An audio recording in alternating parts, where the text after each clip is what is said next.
नमस्कार मंडळी, मी संध्या स्वागत करते तुमचं आपल्या यूट्यूब चॅनलमध्ये, ज्याचं नाव आहे संध्यास क्रिएटिव्ह कॉर्नर. आणि आजच्या ब्लॉगमध्ये सुद्धा आज ना आपण चिंचाची कढीची रेसिपी पाहणार आहोत. आणि आज दररोजच्या दररोज ना वरण खायला कंटाळा येतं, किंवा वरण हे गरमीचं, तुरीचं वरण हे गरमीचं असतं आणि उन्हाळ्याच्या दिवसामध्ये नको वाटतं दररोज खायला. काहीतरी वेगळं केलं तरी चांगलं वाटतं. त्यासाठी चिंचाची कढी ही बेस्ट ऑप्शन. चिंचाची कढी किंवा दह्याची कढी, ताकाची कढी किंवा टोमॅटोची प्युरीची कढी, काय असं असं चालते काही. आणि ज्याच्या घरी रस म्हणजे एक सुकी भाजी आणि एक पातळ म्हणजे असं वरण वगैरे काही लागतं, त्याच्या घरी तर दररोज प्रश्न पडते. म्हणजे बायकाचा दररोजचा प्रश्न म्हणजे स्वयंपाक काय करायचा, स्वयंपाकामध्ये भाजी काय करायची, हे की नाही, हेच असतं. त्याच्यासाठी हे मी आज तुम्हाला हे म्हणजे कढी दाखवत आहे. आणि हे म्हणजे सासूबाईच्या ह्याची आहेच, म्हणजे हातचीच आहे. त्यांच्याकडून शिकलेली आहे मी, आणि पूर्वीची रेसिपी आहे. अजून आपण चिंचाची कढी करणार आहोत. त्यासाठी लागणार आहे हे काय म्हणतात त्याला, शेंगदाणे. आणि ह्याच्यामध्ये हे आहेत हरभऱ्याची डाळ आहे, हे भिजत घातलेले आहे थोडा वेळ झाला. आणि चिंच भिजून घेतलेलं आहे. हे बेसन पीठ आहे, आपल्याला ह्याची शेंगोळ्या करायच्या आहेत चिंचाच्या कढीमध्ये सोडायसाठी. दाखवते तुम्हाला तसं मी. ह्या पिठामध्ये ना थोडं हळद टाकून घ्यायची, मिरचू,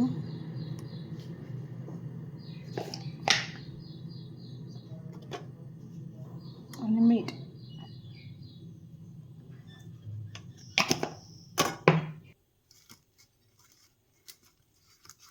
पीठ चुरून घ्यायचं व्यवस्थित आणि शेंगोळे काढून घ्यायचे. कसं असते, दररोजच्या घरी जर सगळं म्हणजे प्रत्येकाच्या घरी नसते, पण कोणाकोणाच्या घरी वरण पण लागते. म्हणजे एक पातळ पदार्थ आणि एक सुकी भाजी, म्हणजे पातळ भाजी, एक सुकी भाजी, म्हणजे वरण, आंबट वरण किंवा काही असो, एक पातळ एक घट्ट असं लागतंच. त्यासाठी आमच्या घरी पण नेहमी वरण लागतं, आंबट वरण, तुरीचं वरण. आणि तुरीचं वरण नेहमी असं उन्हाळ्यात खाल्लं ना तर गरमीचा त्रास व्हायची शक्यता असते. त्यासाठी कधी अदलून बदलून असं ताकाची कढी किंवा हे चिंचाची कढी, टोमॅटोची प्युरीचं कढी, असं काही करू शकतो आपण. त्यातलंच हे पदार्थ आहे. ह्याला चिंचाची कढी किंवा कन्नडमध्ये त्याला हुळपल्लीसुद्धा म्हणतात. ते आपण ट्राय करणार आहोतच. आणि हे पदार्थ कोणाला येणार नाही असं असं अशातला बाब नाही. येत असेल बरेच जणाला, आणि कोणाला माहीत पण नसेल. पण असं कोणाचं तर केल्यानंतर, बघितल्याच्या नंतर आपल्याला करायची इच्छा होते. असं म्हणजे पाहिलं कुठं केलेलं किंवा कोणाकडे केलेलं आपल्याकडे दिसलं तर आपल्याला खायची इच्छा होते. आणि ते विसर पडलेला असतो, किंवा करायचा विसरसुद्धा पडलेला असतो. कोणती करावं भाजी काय आठवत नाही. अशा वेळेस जर असं आपल्या लक्षात आलं ना तर हे होतं. ह्यासाठी केलं आहे.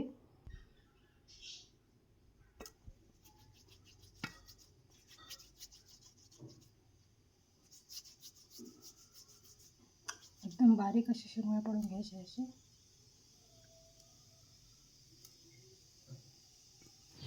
हे चिंच आहे ना कोळून घेऊन आपल्याला त्याचं पाणी काढून घ्यायचं, आणि ह्याच्यामध्ये सगळं बेसनचं पीठ मिसळायचं आहे.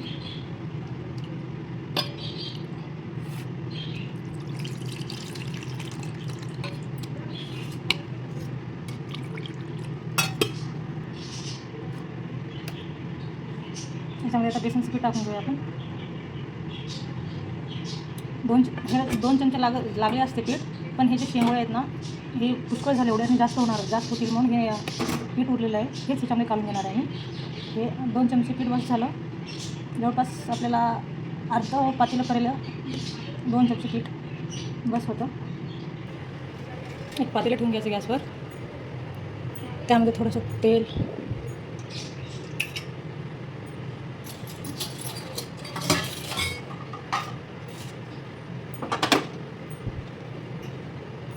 जिरं मोहरी,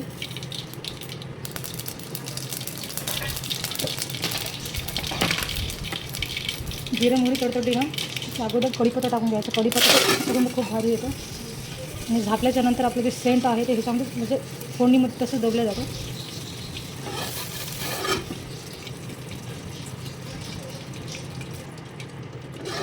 आता टाकून घेऊया थोडं ठेचलेली लसण.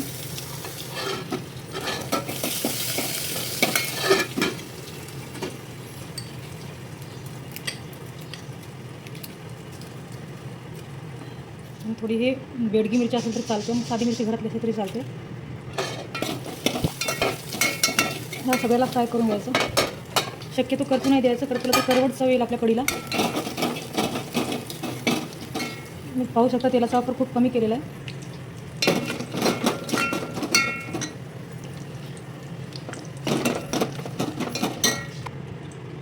ह्यामध्ये टाकून घ्यायचं आपल्याला 1.5 चमचा मिरची म्हणजे तिखट, हळद, आणि ह्याला बिलकुल करपू नाही द्यायचं. लगेच आपल्याला हे आपलं जे बनवून ठेवलेलं आहे चिंचाचं हे टाकून घेऊ लगेच.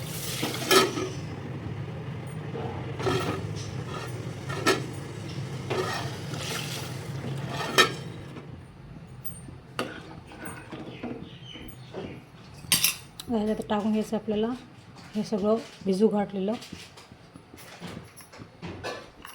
फुगलेले छान. जास्त होतात काय असू द्यायचं एवढं.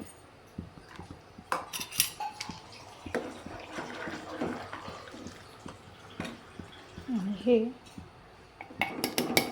शेंगोळ्या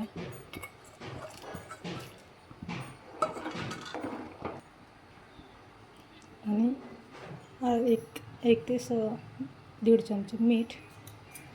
फायनली आपली कढी झाली रेडी. आता ह्याला मस्तपैकी उकळी काढून घ्यायची आणि वरून कच्चंसुद्धा थोडं कढीपत्ता टाकून घ्यायचं, चव भारी येईल. आणि कोथिंबीर नसेल तर चालेल, पण कढीपत्ता कढीला कोणत्याही कढीला गरजेचंच आहे. पाहू शकता तुम्ही. चवीला तर अप्रतिम होते. सॉरी, गूळ राहिलं. गूळसुद्धा कंपल्सरी लागतं बरं का. भरपूर सारं गूळसुद्धा लागतं. चिंच जेवढं म्हणजे चिंचाची चव आणि गूळ बरोबरीनं असेल तर गुळमुठ आणि आंबट गोड असं व्यवस्थित छान लागतं. निघालेली आहे उकळी आपली. आणि हे काय अशी कोणती नवीन डिश वगैरे काय नाही, हे जुनीच डिश आहे, एकदम पारंपरिक डिश. आणि सासूबाईच्याकडूनच शिकलेली आहे मी. काय आंबट तिखट किंवा तब्येत खराब झाल्याच्या नंतर खावंशी असं वाटत असेल तर स्वतःसाठी करून घ्यायचं. घरात कोणी खाणार नाही वगैरे काही विचार नाही करायचा. आपण स्वतःसाठी करून घ्यायचं, स्वतःवर प्रेम करायचं. छान चव चांगली लागते एकदम. सांगण्याचं एवढंच मतलब. मुलं किंवा घरचे पुरुष वगैरे खात नसतील तर स्वतःसाठी थोडंफार वेळा करून घ्यायचं. आता संध्याकाळची वेळ झालेली आहे, म्हणजे दिवा लावायची वेळ घरामध्ये. आणि घरामध्ये सुख शांती आणि जे किटकिट वगैरे काय किंवा भांडणं वगैरे होतात अशा घरामध्ये जेव्हा ते संध्याकाळच्या वेळेस जे धूप दाखवतात, त्यामुळं असं ऐकण्यात आहे की मी संध्याकाळच्या वेळेस दररोज जर राळ घातलं म्हणजे धूप दाखवलं म्हणजे घर सगळं, तरी थोडंफार चिडचिड घरातली कमी होते. घरात म्हणजे सुख नांदतं. त्यासाठी मी त्यास राळ घालायचं दाखवणार आहे तुम्हाला. आणि माझ्याकडे ते काय म्हणतात राळ घालायचं जे खेंड तयार करतात, म्हणजे जे काय इस्तू तयार करण्यासाठी एक अशी लोखंडाची जाळी आहे. असं कोल अलीकडे पेटत नाही ना, त्याच्यासाठी मी काय केलं, एक आयडिया लावली. आणि ह्या ह्याच्यावर असं हे टाकून घ्यायचं सगळे कोळसे. हे व्यवस्थित पेटतात. नुसतं असं तेल टाकून वगैरे जाळ लागलं तर ना पेटतच नाहीत. मी ट्राय करून पाहिले पुष्कळ वेळेस. मग आता हे मी असं ट्राय करून पाहिले एक वेळेस, मग जमलं चांगलं. मी तेव्हापासून ही जाळी ठेवली हे इस्तू करण्यासाठी. हे धूपदाणीमध्ये असं टाकून घ्यायचं, थोडंसं वारा घालून घ्यायचं, छान पेट घेते ते.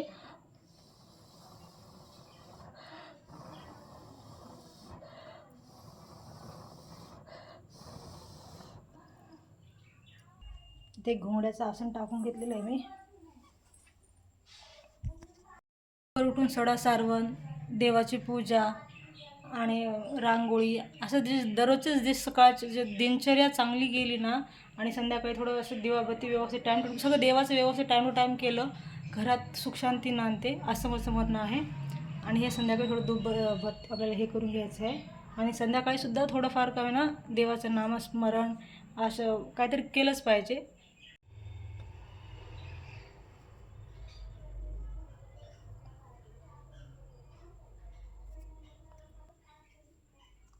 इथे राळाचा डब्बा आहे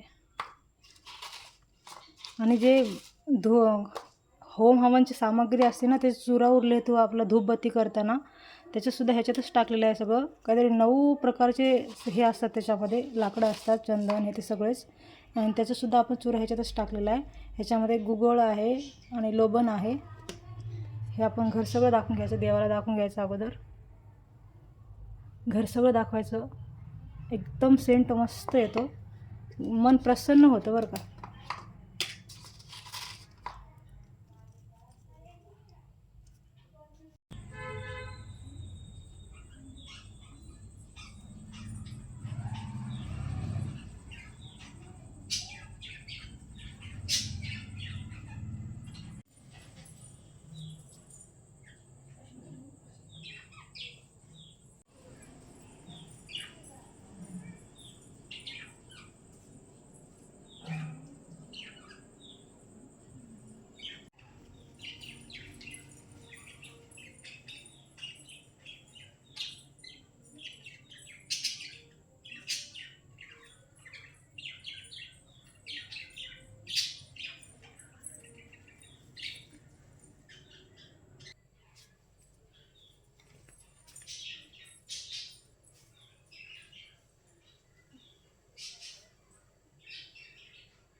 शिवं करोति कल्याणम् आरोग्यं धनसंपदा शत्रुबुद्धिविनाशाय दीपं ज्योति नमस्ते दिव्या दिव्या दीपत्कारकारी कुंडलीमध्ये देवाला नमस्कार. देवाला देव देव गुलाम देव शिवायची लक्ष्मी घरात येते. माझ्या संसाराला आयुष्य धन्य होऊ दे. स्वप्नाच्या परिवाराला